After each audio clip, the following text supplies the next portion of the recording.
There were Nephilim on the earth in those days, and also after that, when the sons of God came unto the daughters of men, and bare children to them. The same were the mighty men of old, the men of renown. Genesis chapter 6, verse 4. Genesis chapter 6, verses 1 through 7 are some of the most enigmatic verses in the Old Testament. What do these verses refer to? Was there actually giants living on the earth at the time before the Great Flood? This period is often called the antediluvian period. Ante means before, and diluvian means deluge or flood. Many early Jewish writings and other ancient texts expound upon these verses. Josephus, the first century Jewish historian, implies they are related to the Greek gods. Josephus and the Book of Antiquities, many angels of God now consorted with women, and begot sons who were overbearing and disdainful of every virtue. Such confidence had they in their strength. In fact, the deeds tradition ascribed to them recalled the audacious exploits told by the Greeks of the giants. But Noah urged them to adopt a better frame of mind and change their ways. The Book of Antiquities, chapter 3.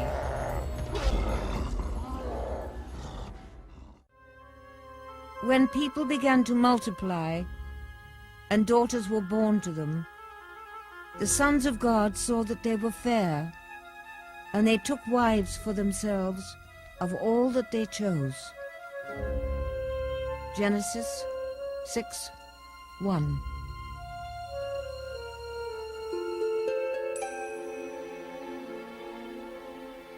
Do angels have sex? The text tells us that the angels, they're called the sons of God, mate with human women and produce a race of giants as their offspring.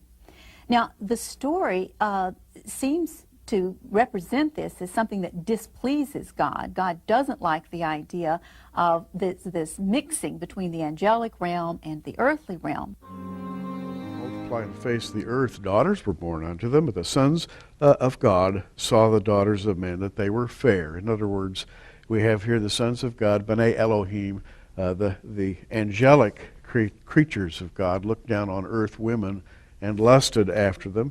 They took wives of all whom they chose, and the Lord said, My spirit shall not always strive with man, for that he is also flesh, yet his days shall be 120 years. And the next sentence, there were giants in the earth in those days and also after that, when the sons of God came into the daughters of men, and they bare children unto them. The same became mighty men.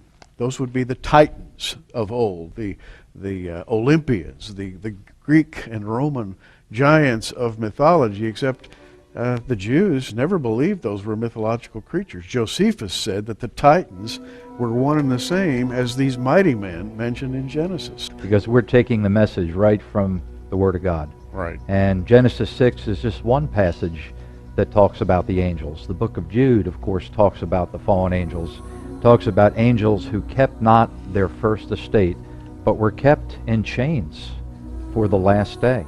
So there's a dark story here, and what you've just told us right out of Genesis 6 is that these angels left their first estate in heaven.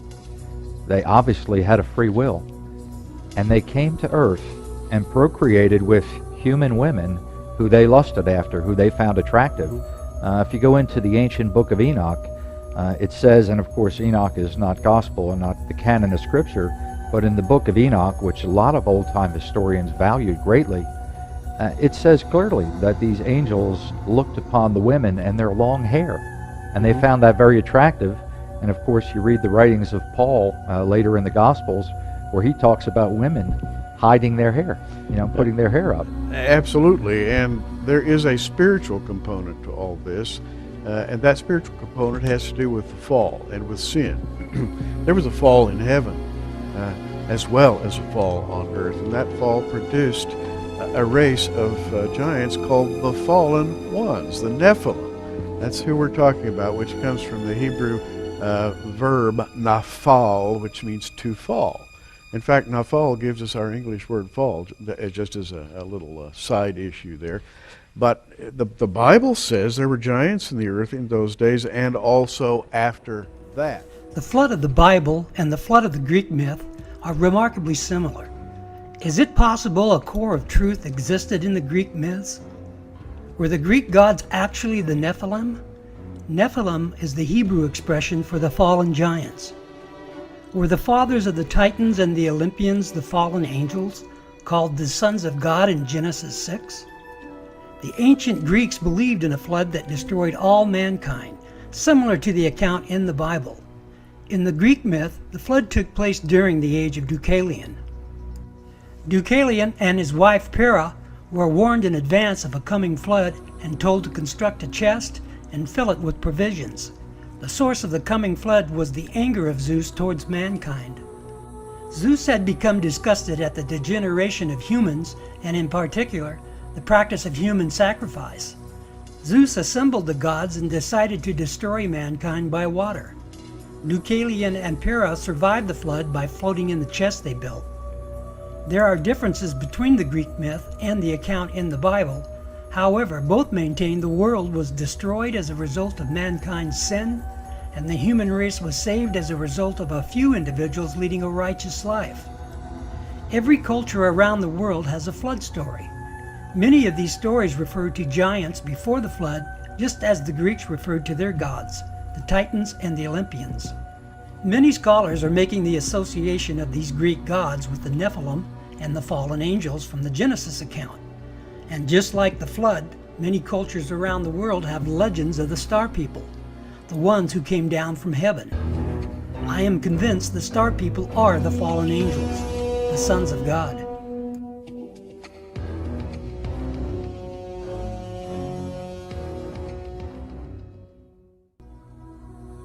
If you study classic Greek mythology, you run into the Titans. These creatures in the legends and the myths were partly terrestrial and partly celestial. They rebelled against their father Uranus, and after a prolonged contest were defeated by Zeus and condemned where? Into Tartarus. Do you see a parallel brewing here? I'm going to suggest to you that the legends of the ancient Greeks embody the truth of what really happened in the past, that there were these strange creatures generating hybrids that the Greek called Titans. And we see Zeus in many forms. We see Atlas and Hercules. Atlas and Hercules from Greek mythology were what would be called in the Hebrew Nephilim, offspring of an intermarriage between a god and a woman. And so now these legends we obviously see in the Sumer culture, in Assyria, in Egypt. I'll show you a few things. In the Incas, the Mayan, the Epic of Gilgamesh, in the Persian mythology, and certainly in the Greek mythology, which most of us as products of Western civilization are familiar with. Also in India, Bolivia, South Sea Islands. Every one of these cultures, and the American Indians, every one of these cultures have legends of the star people. These people that came, these gods or demigods, whatever, came and cohabited with women and produced hybrids. The latter days, in part, will be distinguishable because of the rise of powers that have been suppressed or repressed over the years, but in the latter days those powers will emerge once again. And one of our favorite verses has to do with some of the words of Jesus in Matthew 24, starting in verse 36. But of that day and hour knoweth no man, no, not the angels of heaven, but my Father only. But as the days of Noah were, so shall also the coming of the Son of Man be. And what he's saying here is the days of Noah will be sort of transplanted into the latter day era. And you and I both believe we're seeing that right now. Absolutely. One of the, in my opinion, we're looking at the return of the Nephilim. It's a different incursion than what happened thousands and thousands of years ago. I call it the coming great deception.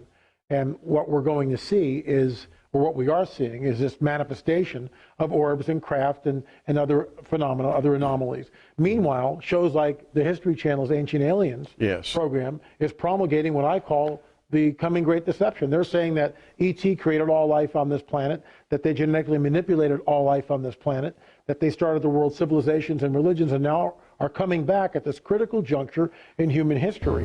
Well, Christians in the church better wake up to what is happening because this phenomenon is real, burgeoning, and not going away.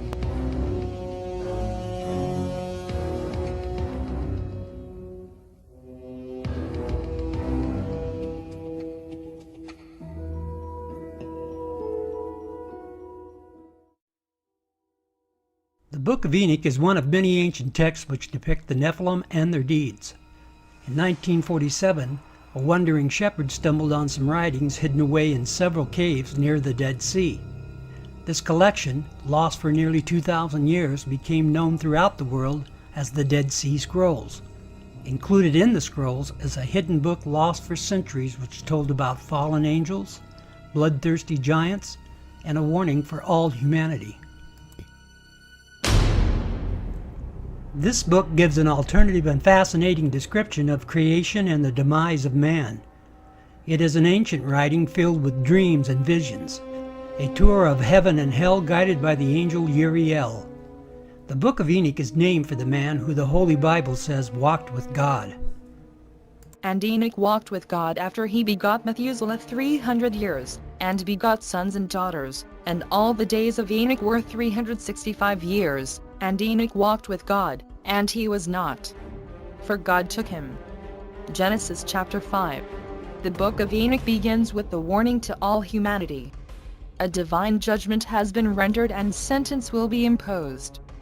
God tells Enoch that all life on earth will be destroyed in a violent flood, and with the story in Genesis, God blames this evil on the sons of God, angels who lusted after the daughters of men. These angels are sometimes referred to as watchers. They keep constant watch, and they decide one day, about 200 of them, that they're going to descend to the earth. They would like to very much make contact with these mortal women. The Book of Enoch was an expanded story of the mysterious giants, the sons of God, and the daughters of the earth, spoken of in Genesis chapter 6. Anytime you read the book of Genesis, there are all kinds of unanswered questions. Suddenly, there is this quick few verses at the beginning of the flood story about giants in the land that come from the sons of God mixing with the daughters of the earth. And you stop and think, wait a minute, what's this all about? It's like it went by too fast. And you want to grab it and say, wait a minute, what was this? They taught them charms and enchantments, and they became pregnant and bare great giants whose height was 3,000 ells. When men could no longer sustain them, the giants turned against them and devoured mankind. Enoch chapter 7. That these angels have crossed over this boundary that they shouldn't have. They were spiritual beings, and they were to remain as such. When they decided to descend upon earth, this unleashed upon the earth all sorts of problems. Not only these giants who are bloodthirsty and violent, but also these angels went on to teach humankind a variety of forbidden crafts. They also taught human beings how to make weapons of war. Now, the good angels, the ones not tempted by these beautiful women, go to God and say, you know, there's a lot of bloodshed caused by these bad angels. At which point God says we need to bind Azazel, the sort of lead fallen angel, to bind him and to then cast him into a pit. We might think of this as, how do we take care of nuclear waste in the 21st century? You take it out to a part of the world where no one lives, and you bury it as deep as you can. For this community, the angel was like that sort of nuclear waste. Dangerous, volatile. After the rebel angels are cast into the depths of the earth, Enoch has a dream vision. The lead angel, Azazel, begged Enoch to plead their case before God, to petition them and release them from the depths of the earth. The request for clemency is denied. And now, the giants, who are produced from the spirits and flesh, shall be called evil spirits upon the earth, and on the earth shall be their dwelling. Evil spirits have proceeded from their bodies, because they are born from men, and from the holy watchers, their beginning and primal origin. They shall be evil spirits on earth, and evil spirits shall they be called. As for the spirits of heaven, in heaven shall be their place, but as for the spirits of the earth, which were born upon the earth. On the earth shall be their dwelling. And the spirits of the giants afflict, oppress, destroy, attack, do battle, and work destruction on the earth, and cause trouble. They take no food, but still hunger and thirst, and cause offenses. And these spirits shall rise up against the children of men and against the women, because they have proceeded from them. The Book of Enoch, chapter 15, verses 8 through 12. Enoch tells us an expatiated story of creation and the depravity of the Watchers, or fallen angels, who created bastard children of gigantic stature with an intense evil nature. Their strength was prodigious and their appetites immense. Upon devouring all of humankind's resources, they started to consume humans themselves. The Nephilim attacked and oppressed humans and were the cause of massive destruction on earth. Enoch also wrote another book from the Dead Sea Scrolls called the Book of Giants. Only broken fragments remain from the original scroll. It tells more about the corrupt nature of the Nephilim and how they created all kinds of monsters, altering the DNA of animals and man. Enoch says their imagination was the only limit. It is my belief Enoch is explaining the dinosaurs and the bizarre skeletons which archaeologists have found. They were a part of the abomination which provoked God to terminate all living creatures. Modern science is constantly endeavoring to classify the remains within some Darwinian theory. It would take more faith to believe in them than it does to believe in the Bible. Many creationists, without understanding the antediluvian world, try to force some defensive explanation which fits their theories. Some scholars believe there were select dinosaurs created by God based upon a behemoth description in the book of Job, chapter 40, verses 14 through 24. They insist there is evidence of these creatures after the flood, but it's only conjecture. However, many of my own theories are conjecture as well. It makes sense that dinosaurs are related to birds when you accept the idea of the Nephilim crossbreeding the birds and animals. If you crossbreed a crocodile with a giraffe or an elephant, you can imagine what it would look like. All modern scientists agree the dinosaurs were destroyed at the same time by some cataclysmic event. Couldn't this event be a global flood? Some scientists say the sea life found in the Himalayas and other major mountain ranges is due to the fact that they were once seabeds. Is it possible the sea fossils found were deposited by a global flood? God destroyed the world because everything was corrupt, except for a few righteous people. I find it interesting that the science of today is again altering the gene pool under the guise of improving humanity. Are we back to creating monsters? Is it a sign of the end of days? Jesus said the end of days would be like the days of Noah, and the altering of DNA certainly qualifies us with the time of Noah. The Nephilim on the earth in those days. Other translations say the word giants, which is somewhat of a, I mean, they were big, but they weren't called giants because they were big. They were called Gegenes, or they were called Nephilim, because they were fallen ones, and they were the progeny of fallen angels and women. And what's so interesting is that every ancient commentary, whether it's Philo, Josephus, the Book of the Giants, the Genesis Apocryphon, if you look at the Aramaic Targumim, all of these are saying that very thing, that it was angels, fallen angels, that came down and took women, and they created this hybrid race. So Satan was trying to destroy the seed, but God, of course, preserved the seed so that when Mary came on the scene, then the Holy Spirit overshadowed her and placed the other half of the needed seed in there, so that it was through Mary's seed, through her gamete, her 23 chromosomes, and the combination of the Holy Spirit giving 23 chromosomes, which would then produce the zygote into which the Lord Jesus, was incarnated into. Man can now peer into a single-cell organism, transplant DNA, research deep space, and create computers capable of processing 1 million bits of data in just nanoseconds. All of our achievement and technology has done nothing to promote our morality. We can be a very corrupt and arrogant people. The Bible's narrative of sin has been the best explanation I have experienced. It brings to light the dark nature hiding in all of us. The good news is the Bible provides a way to overcome. God's love for the world is expressed in the sacrifice of his only Son, and whoever believes in him will not perish, but have eternal life. And Jehovah God formed man of the dust of the ground, and breathed into his nostrils the breath of life. And man became a living soul. And Jehovah God planted a garden eastward, in Eden. And there he put the man whom he had formed. Genesis chapter 2 verses 7 and 8. The Bible tells us the Garden of Eden was the intended habitat for man. Because of the original sin of Adam and Eve, they were cast out. This story is known throughout the world, but the story is told in Genesis chapter 6 is only known by a few.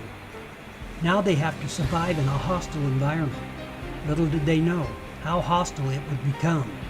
The reign of the Nephilim started around the time of the patriarch Jared, the sixth generation from Adam. The very angels entrusted to help man now conspired against him. The angel Satan was always incensed and jealous of Adam and refused to pay him homage.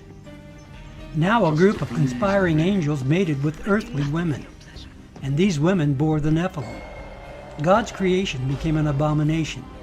As we have already heard, these giants were bloodthirsty and made themselves to be gods. The Book of Giants, written by Enoch, reveals part of the story and elaborates on the exploits of the giants, especially the two children of Shemi-Haza, Oya and Heya. Since no complete manuscript exists of the giants, the exact contents and order remain a matter of guesswork. Most of the content of the present fragments concerns the giants' ominous dreams and Enoch's efforts to interpret them, and to intercede with God on the giants' behalf.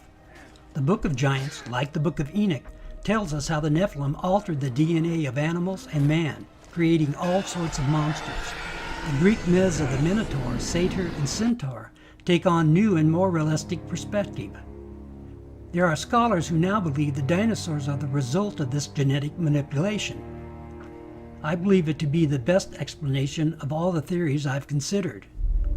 There are many aspects of the dinosaurs that just do not fit into the scheme of this world. As I already mentioned, some scholars believe certain dinosaurs were created by God, based on the verses in the book of Job. I admit it's possible, but I'm still not convinced. We now have an overall picture of the time period. Since the time of Jared, the sixth generation from Adam, humans and animals were now subjected to the will of the fallen angels, the Nephilim giants, and their hybrid monsters. There is new evidence indicating that man was indeed walking with dinosaurs. This entire century, we've been told that dinosaurs existed millions of years ago and became extinct before the arrival of man. I find these theories, which are based on Darwin's theory of evolution, absurd and shameful. Scientists and educators have gone to great lengths to keep out the creation story from schools throughout the United States. The public educational system's use of separation of church and state is exactly what our forefathers were trying to prevent: governmental dictation. It was never intended to separate God from government. The founders wanted to preclude what they experienced in Britain, where the government created a single domination to the exclusion of all others. There is corruption in our educational system's agenda and their selected scientific methods. In the end, they did not keep out religion in schools. They replaced Christianity with their own substitute, the theory of evolution. That's right, the theory of evolution is indeed a religion, with man in charge of his own destiny. Most scientists are now concluding that Darwin's theory does not stand up to modern biological standards. Now that we are able to see and understand the complexity of a single-cell organism, which Darwin could not, we know he was wrong. There is a petition signed by 600 professors from the top universities throughout the United States to stop teaching Darwin's theories. In the 19th century, when Darwin was alive, scientists thought that the basis of life, the cell, was some simple glob of protoplasm, like a little piece of jello or something that was not hard to explain at all. But with the hard work of science in the 20th century, we've seen that the cell is far from simple. It's got very complicated molecular machines and things that are very resistant to Darwinian explanation. Scientists will tell you if evidence is contaminated, then carbon dating will be wildly inaccurate. If you accept the flood theory, then everything was underwater for a year. There is no doubt the evidence before the flood is contaminated. This leaves us with no accurate date. However, there is evidence of man walking with dinosaurs. My reaction was one of shock. I had heard of human footprints being found in this locale on the Biloxi near Glen Rose, Texas, but I was rather skeptical. And here, after removing actual rock layers, the team and I excavated a series of dinosaur footprints. And 18½ inches from one of those dinosaur footprints, we excavated a 16-inch human footprint. We excavated 12 footprints in a series. And when you find a trail with left, right pace and strike, the right distance apart, then you have to interpret this as belonging to humankind. We found trails leading under limestone ledges and actually removed the limestone ledges one slab of rock at a time. And we found that both the dinosaur footprints and the trail of human footprints continued under the rock ledges. This evidence is real. I first saw the Burdick print on my initial visit to Glen Rose in 1984. My impression at that time was that it was too perfect. But it's clearly a human footprint, demonstrating the heel section, the arch, the base of the metatarsals, the first or great toe, second, third, fourth, and fifth toe. After our examination of this print, we find that it definitely is in the Cretaceous limestone, in the same formation with the dinosaur footprints. Here we're looking at a cross-section, and we can see very obvious following contours under the great toe, and actually structures under each one. Where we see the calcite inclusion, the force was concentrated and produced these load-bearing structures, which are exactly what geologists look for. We have eliminated the idea that it's carved. It definitely is original impression in the sediment. This is said to be a fossilized finger of a human being. It was found in the same strata as the dinosaur tracks. It had what appeared to be a nail, what appeared to be a cuticle, a taper, a humanoid shape. After I saw the CAT scan, there was no longer any room in my mind for doubt. This scan shows the shape of the finger, it shows tissue beneath the skin of the finger, it shows the bone, it shows the joints, it shows a ligament. That tells me this is a human finger. As I said, over the past 150 years, these archaeologists and anthropologists have covered up as much evidence as they've dug up, literally. Basically what you find is something we call a knowledge filter. This is a fundamental feature of science. It's also a fundamental feature of human nature. People tend to filter out things that don't fit, that don't make sense in terms of their paradigm or their way of thinking. So in science you find that evidence that doesn't fit the accepted paradigm tends to be eliminated. It's not taught, it's not discussed, and people who are educated in scientific teachings generally don't even learn about it. Carbon dating can be highly inaccurate for dating archaeological artifacts. It's not just that it can be inaccurate, it's worse than that. There are numerous cases in the past where items have been carbon dated and found outrageously wrong. Does carbon dating work at all? Despite its problems, the underlying ideas are sound, and scientists are pursuing the reasons why carbon dating can be so inaccurate. There are reasons for the problems. The first one is contamination. If an archaeological artifact is contaminated, then you have no scientific method to calculate it. Another reason is the level of carbon in the atmosphere at the time. It's my personal belief one of the ways life was reduced in years and size was the altering of the atmosphere by the hand of God. so the ratio of carbon-12 and carbon-14 before the flood was completely different. There are many details which scientists presume were taking place. They are only guessing. Many scientists give off an illusion of knowledge as if it were true. If you say something long and loud enough, society will accept it. Do not believe this illusion. Carbon dating has a 10,000-year limit. Anything after that can be highly inaccurate. The Great Flood covered the earth for an entire year and contaminated everything. It's my belief the flood took place approximately 12,000 years ago, what historians refer to as the end of the Ice Age. It seems appropriate that carbon dating would only be accurate until the time of the flood.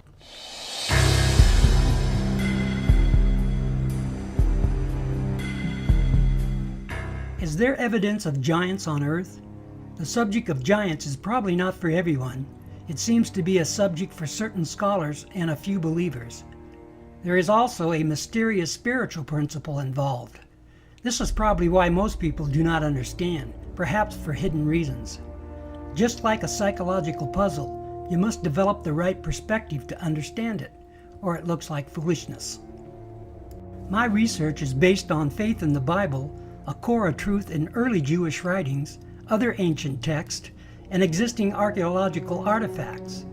The ancient cultures of our distant past were not simple-minded, as we have been led to believe.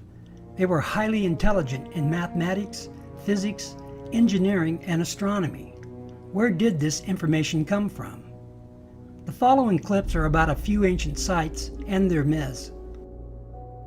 According to ancient Chinese legend, over 100 pyramids discovered in China are the legacy of extraterrestrial visitors.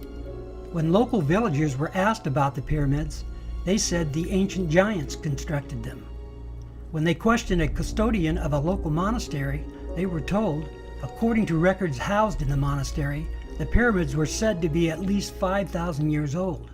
One can only guess at their real age. Did the antediluvian giants build these pyramids, or was it the post-flood giants? They said the pyramids belonged to the old emperors who reigned in China, and the emperors always stressed the fact that they were not from Earth. Rather, they were descendants of the sons of heaven, who roared down to this planet on their fiery dragons. It is interesting the custodian used the phrase, sons of heaven. This is the terminology of Genesis chapter 6, verse 4. These pyramids tell us about the presence of giants on Earth, whose fathers were the sons of heaven. These pyramids were aligned astronomically, and this astronomy was common in other structures throughout the world. Teotihuacan, the city of the gods, is just south of Mexico City. The largest pyramids are the pyramids of the sun and moon. They were said to be built by an early race of giants from the first world. After the completion of the pyramids, these giants turn into gods. According to Aztec myth, all of the gods sacrificed themselves for mankind. This causes the government to be established and the birth of the Aztec civilization. Once again, we see pyramids built by giants who considered themselves to be gods. These gods instructed the people to sacrifice humans to please them. The early Jewish writings expound upon the Genesis verses and describe many more details about the cannibalistic Nephilim, and we can see their bloodthirsty traits carried out here. These pyramids, like those in China, were built by giants and had astronomical implications. As a matter of fact, this whole complex is a reflection of our solar system. Were the Nephilim trying to duplicate the Giza Plateau? In my books, The Middle of the Earth and the Messianic Temple, I present my evidence concerning the Giza Plateau in Egypt. I concluded the Giza Plateau is the middle of the earth as described in early Jewish writings. It was intended as a witness and sign for the one true God. Through the ancient historian Josephus, I explained the Great Pyramid as one of the pillars of Seth, which was to be an astronomical record for all future generations, including us. The Nephilim were perverting all of God's creation and were attempting to replace God. We see that plan being carried out here at Teotihuacan. The city represents astronomical pyramids, temples with bloodthirsty sacrifices, and was built by giants.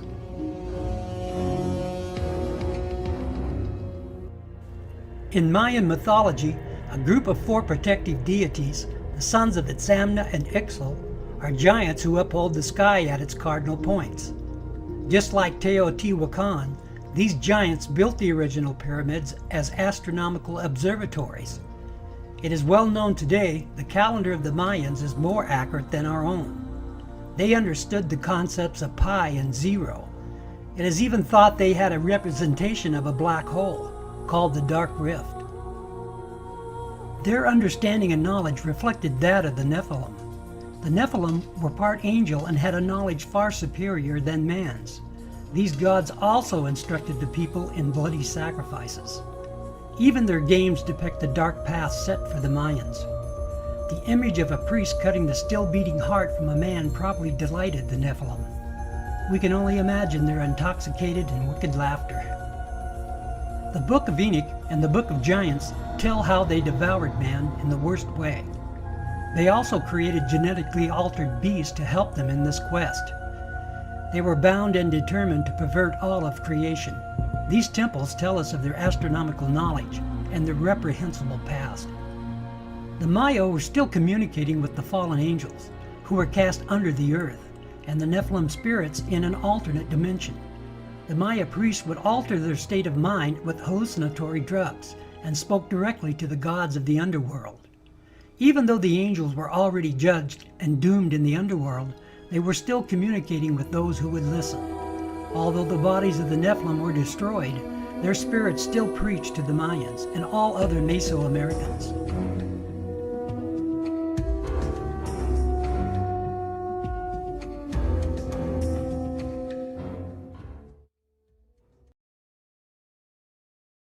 Many researchers believe the ruins of Tiwanaku, situated only 12 miles south of Lake Titicaca, is the oldest city ever discovered on Earth. Consistent with these theories, the Inca living in the region during the Spanish conquest explained that Tiwanaku had existed for thousands of years before their civilization began. According to Inca legend, Lake Titicaca was revered as the location where the god Viracocha created a race of giants, and later the first humans. The Inca maintained that the giants built Tiwanaku and also many other cities and structures in the area. However, due to their great evil, Viracocha destroyed the giants in a world flood. This legend is still believed by the local Indians to this day.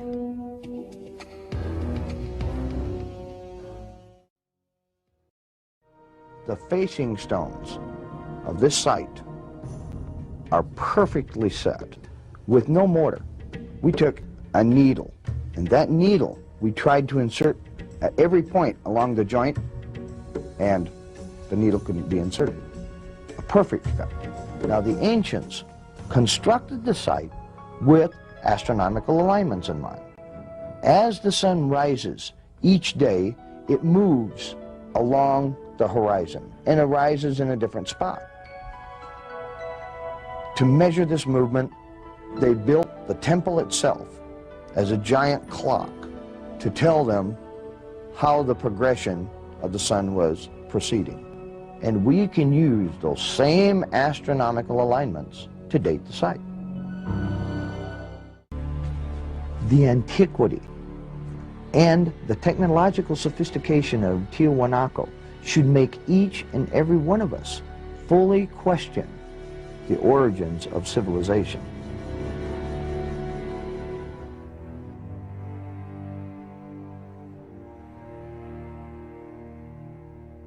Giants also figure in the mythology of Stonehenge, one of the most famous structures in the world. These massive standing stones were called the Giants' Dance by the earliest inhabitants, and they believe giants constructed it. Stonehenge is an astronomical observatory, mapping the solstices and the equinoxes. It is also believed to be a place of sacrifice. Who actually built Stonehenge and how they did it are enduring mysteries. Do these legends contain a core of truth? Was it built by giants? The spiral-shaped Gilgal Rephaim is located 20 miles from the Sea of Galilee. Constructed of an estimated 40,000 tons of loose rock, it is remarkably reminiscent of Stonehenge. Both of these megalithic structures are considered astronomical observatories, and both were said to have been built by giants. However, in Gilgal Rephaim, there is biblical evidence. Israeli archaeologist Daniel Herman is investigating a newly opened grave. This is a tomb of someone obviously a very powerful man. Look at the size of the stone slabs used. This must have taken an enormous amount of time and effort to construct.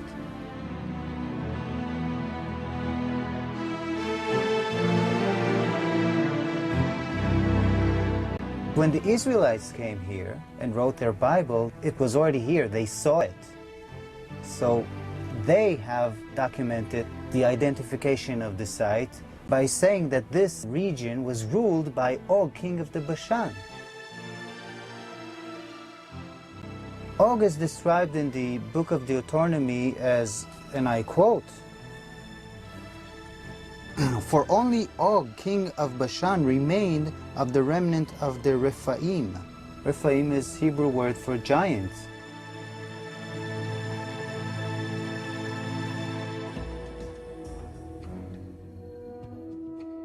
Did you know Sudan has more pyramids than Egypt? These are obviously man-made pyramids and temples which included human sacrifices in the attempt to carry on the Nephilim tradition.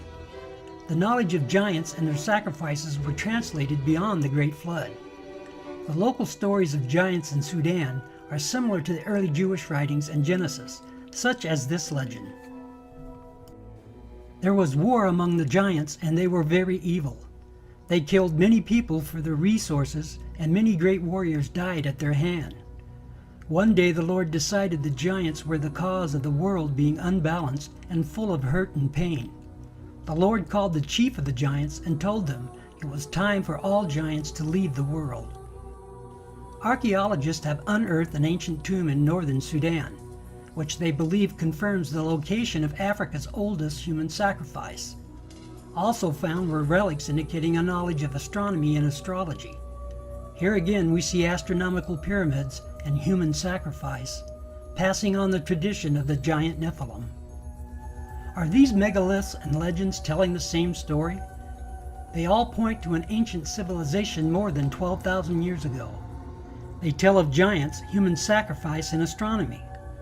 I am convinced there is a thread of truth running through these places and legends and is woven into the Genesis chapter 6 narrative, early Jewish writings, and many ancient texts. These structures and legends are spread over the entire earth. They are duplicates of the Giza Plateau, the original pyramid of Seth, intended to be a sign and witness of the one true God. The Nephilim knew of the coming flood and wanted to pass their legacy just like the pyramid of Seth. All of these legends tell of a great flood destroying man, except for a few who survived in a boat and repopulated the world. There are many more legends of giants around the world, such as the island of Malta, the giants of India in the Mahabharata, the giants of good and evil described on the walls of Angkor Wat, the story of the Sumerian Gilgamesh, the American Indian legends of giants, the Norwegian tales of giants, and many more which I could not include. For a comprehensive list of the ancient texts describing the Nephilim and the Watchers, visit my website, www.thenephilim.us.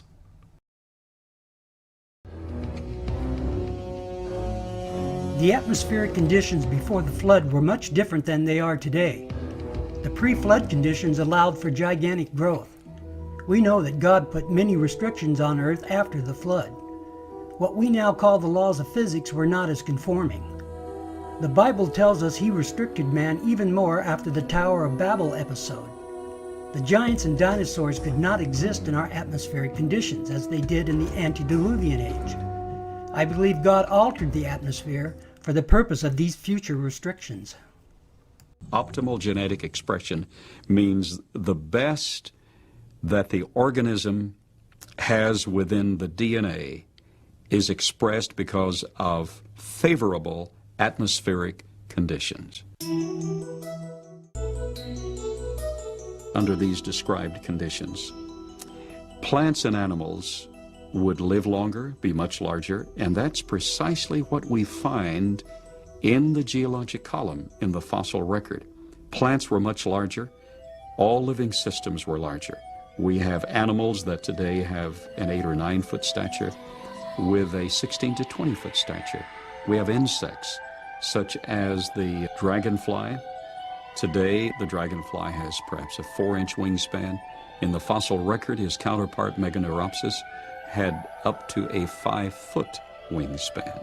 Everything was larger in the past.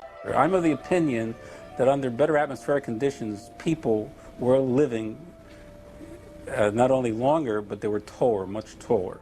Giants and dinosaurs could not exist today as they did in the past because the atmospheric conditions simply will not permit it. We had a greater ozone layer at the time prior to the flood.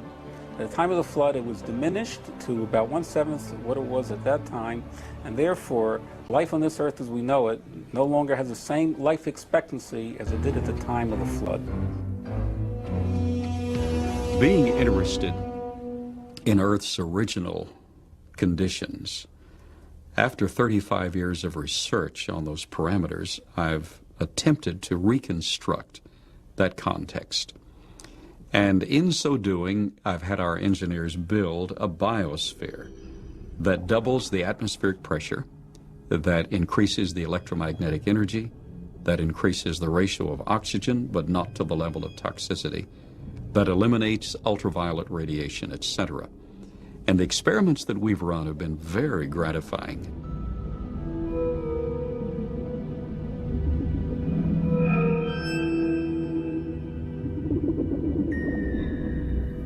In our controlled scientific experiment, we have measured the effects of a pulsed electromagnetic field on biological systems. We have these Pacu piranha fish that normally at 3.5 years of age are about this size under optimal conditions. Yet we have them now in excess of 20 inches, weighing just under 5 pounds each. Under these controlled conditions, we have succeeded in producing giantism at an accelerated rate. Genesis tells us that even after the flood there were giants in those days. Somehow some giants, at least one, maybe more, survived the flood and again populated the earth in small numbers. Chapter 10 of the Book of Jubilees suggested 10% of the giants were permitted to reign on earth after the flood. With the altered atmospheric conditions, their growth was restricted. In Numbers chapter 13, verse 33, we are told that the Anakites were the descendants of the Nephilim. In the book of Joshua, chapter 10, verse 4, we are told that Og was also the remnant of the giants.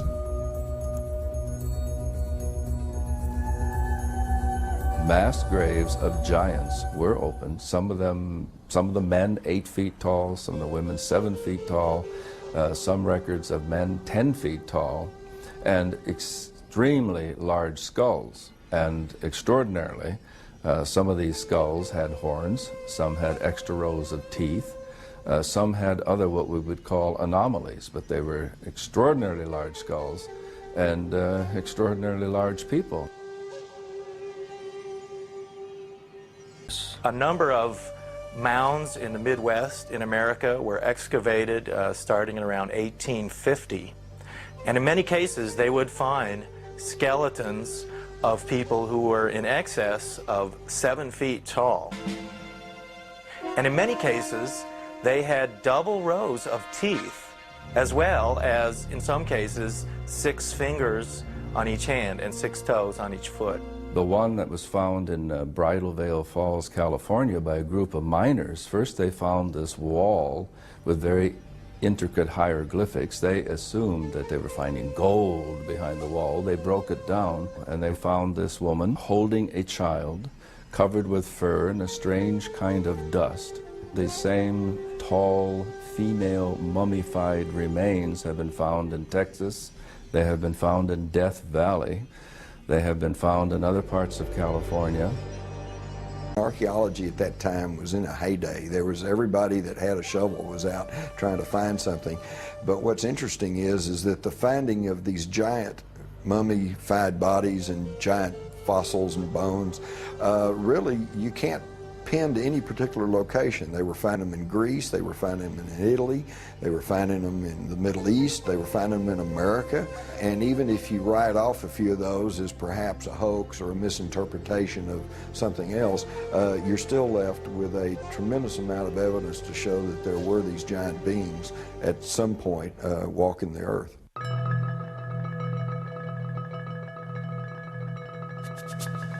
They began excavating the 10 to 15 feet of guano that was here in this cave. They started discovering some unusual artifacts. They found duck decoys and baskets, other things for hunting and fishing in the nearby lake that's now drying up. But then they made some very unusual discoveries, and those were of red-haired giants that were mummified. These giants were 6.5 to 7 feet tall. In many cases, they were mummified, wrapped up like Egyptian mummies, and they had long red hair going down to their shoulders. The ranchers couldn't explain it. It was the strangest thing they'd ever seen. But the Paiute Indians who lived around here knew all about it. In fact, back in 1883, Sarah Winnemucca, a Paiute Indian princess, had written a book called Life Among the Paiutes. In that book, she talked all about the giant, red-haired people who used to live around this lake and live in this cave. She claimed they were cannibals. That tribe would eat the dead. They would make war on my people. My people went to work and gathered wood to fill up the mouth of the cave. At last my people set it on fire and called out to them, "Give up or you will die." But no answer came. I think the world looked like the cities we see in Machu Picchu, Tiahuanaco, Sacsayhuaman. I think it was a world peopled by giants who structured their buildings out of massive building blocks, 500-ton, 250-ton blocks. The architects are that race or those races who built all the megaliths in the old world, the pyramids, Stonehenge. They are the people who walked before us, the ones who inhabited this world before we did. We have called them gods. We've sometimes called them giants. They left their handiwork behind, and we have not been able to duplicate it. We've only reached the point now where we can really appreciate it. In Lebanon, 44 miles from Beirut, are the imposing ruins of Baalbek. There is mention of this place in the Old Testament, the Book of Kings. Baalbek in particular is a very good example. That has the trilithon. Those are the largest stones in the world ever used for construction. They're so large we don't even know their actual weight. Those stones were somehow quarried, moved 5 miles, lifted 25, 30 feet in the air, and placed together so closely that you can't fit a razor blade or a piece of paper in between them. We have no idea how they did it. We don't have a crane in the world that can lift weights anywhere near what those things are. According to Arab tradition, the earliest temples here were created after the flood by a tribe of giants for the biblical king Nimrod. It seems quite clear because of the references in Genesis and later on the book of Numbers and also in Deuteronomy, which are all fairly consistent with each other, that there were gigantic beings that seem to stem from pre-flood era. The conclusion in the tradition seems to be fairly clear that gigantic beings were existing at one time, and that as human history developed, or physiological, emotional, spiritual changes took place, those beings who survived seemed to be of a smaller gene pool. But the possibility that there were other strands of humanity, as it were, seems to be almost explicitly stated in the Bible itself.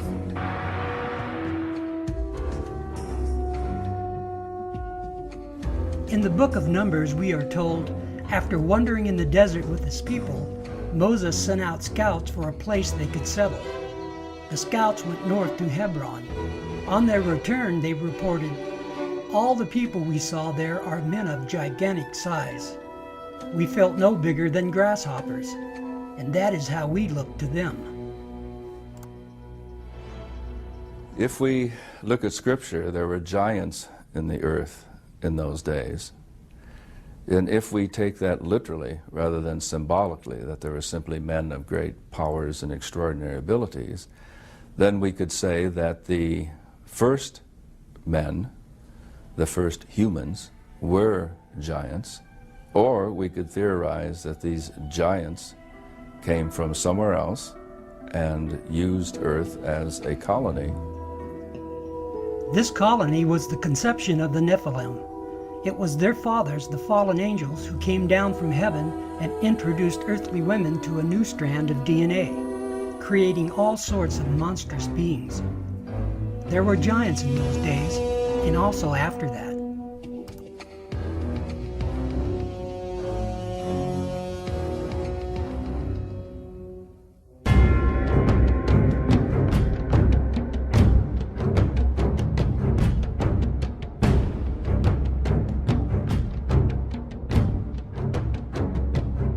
In my research of ancient civilizations, I was surprised to find these bizarre elongated skulls in Egypt, throughout Africa, Europe, Russia, South America, on remote islands, and indeed all around the world. Who were these people, and what were these freakish skulls? I soon found out it's a practice called cranial deformation. It was an intentional practice which had its roots in ancient times. It was done for important people such as royalty and priests in order to mimic a fallen race of giants. Another aspect that we have to consider is that skull and cranial deformation, forming elongated heads, is a practice that's known throughout much of the ancient world. The pharaoh Akhenaten's family is a good example of this practice. His son, Tutankhamun, is probably the most famous example. But why was his deformed skull kept a secret and not taught in public schools along with his known history? The Discovery Channel recreated his head and intentionally modified it to look more modern. Not one word was spoken about his elongated skull. They also resurrected his stepmother, Nefertiti, and again nothing was said about the cranial deformation. King Tut's sister is probably the most pronounced deformation I've seen in Egypt. The Discovery Channel chose to filter out this information simply by ignoring it. It seems our public school systems have the same mindset. It's like the elephant in the living room. How can you possibly ignore something so bizarre? As I said, over the past 150 years, these archaeologists and anthropologists have covered up as much evidence as they've dug up, literally. Basically what you find is something we call a knowledge filter. This is a fundamental feature of science. It's also a fundamental feature of human nature. People tend to filter out things that don't fit, that don't make sense in terms of their paradigm or their way of thinking. So in science you find that evidence that doesn't fit the accepted paradigm tends to be eliminated. It's not taught, it's not discussed, and people who are educated in scientific teachings generally don't even learn about it. It's not necessarily a deliberate conspiracy in the sense of some people getting together in a smoke-filled room and saying, we're going to deceive people. I discovered this practice was actually an effort to carry on the traits of their gods. But who were their gods? They were a race whose fathers were fallen angels and their mothers were earthly women, as explained in Genesis chapter 6 and many ancient texts. The Bible refers to them as the Nephilim, the fallen ones. The Mayans credited Kukulkan for their knowledge of astronomy. He was a giant all-knowing god and bore no resemblance to the dark-skinned Mayans. The Maya described Kukulkan as a tall Caucasian man with long flowing silky white hair and beard and blazing deep blue eyes. He was said to have an elongated skull, and in fact, the Mayan women used to strap boards onto their infants' developing skulls to elongate the skull, and we have artifacts of this nature. The question was, who was Kukulkan? Kukulkan was from the race of the Nephilim, just like the Titans and the Olympians of the Greek myths. Cultures all around the world have legends of the Star People, the ones who came down from heaven and created a race of giants. In Sumeria, they were called Anunnaki. We know them as fallen angels, called the sons of God in Genesis chapter 6. When people began to multiply, and daughters were born to them, the sons of God saw that they were fair, and they took wives for themselves of all that they chose. Genesis 6:1.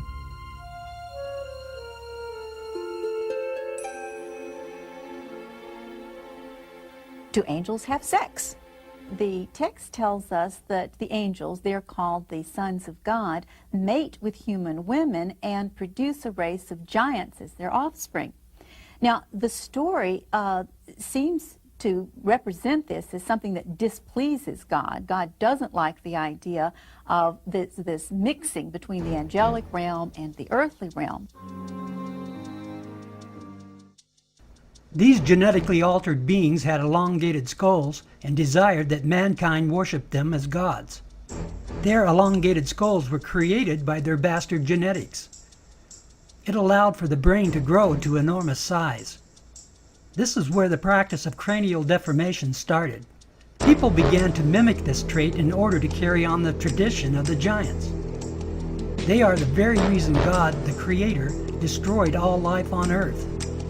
They were an abomination in His sight, and they corrupted all mankind except for a few righteous people, the family of Noah. They took infants' skulls and compressed them and bound them, and they forced the cranium out and elongated, and in many cases they doubled the size. People have suggested aliens had elongated skulls, and apparently ancient peoples are mimicking those skulls. The old saying is that imitation is the sincerest form of flattery. These ancient alien theorists attribute cranial deformation to aliens from outer space. They believe people saw them as gods and mimicked them. Part of this is true, but they were not aliens from outer space. They are from hyperspace, where they were sentenced by God. Now living in a parallel dimension, they are spirits and now called demons. God destroyed their bodies right before the Great Flood and sentenced their spirits to abide in this dimension. What's really strange is that this is found all over the world. And this is something that archaeologists cannot easily explain. Because for people on remote islands, for people in South America or Malta or in Africa to suddenly independently do this cranial deformation like this seems incredible. I mean, this is something that had to be learned, something that was taught to them. We seem to have basic similarities, as if there was one civilization or at least one type of culture that was influencing people around the world. I find it more and more difficult to believe what I was taught as an undergraduate, that all these different cultures just coincidentally came up with the same concepts independently of each other. These ancient alien theorists are right. This is a learned behavior. The practice of cranial deformation dates back to the antediluvian age. The Nephilim giants created this practice all around the world. We know a few of the giants, at least one, escaped the flood and was allowed to live with mankind, but was severely restricted now. When God separated men during the Tower of Babel episode, this learned behavior followed man throughout the world. It was especially prominent in the Americas, where the Nephilim were still worshipped as gods. The Paracas History Museum in Peru has one of the largest collections of elongated skulls. The Incas created some of the most deformed ones. These skulls are testimony to our ancient past and the bizarre story of the Nephilim. Something most people can't accept because it defies what they have been taught. God destroyed the Nephilim's bodies because of the corruption and rebellion. He also brought judgment on their fathers, the fallen angels. These skulls should serve as a reminder of a disobedient race and their eternal judgment. Christ is returning for those who love him.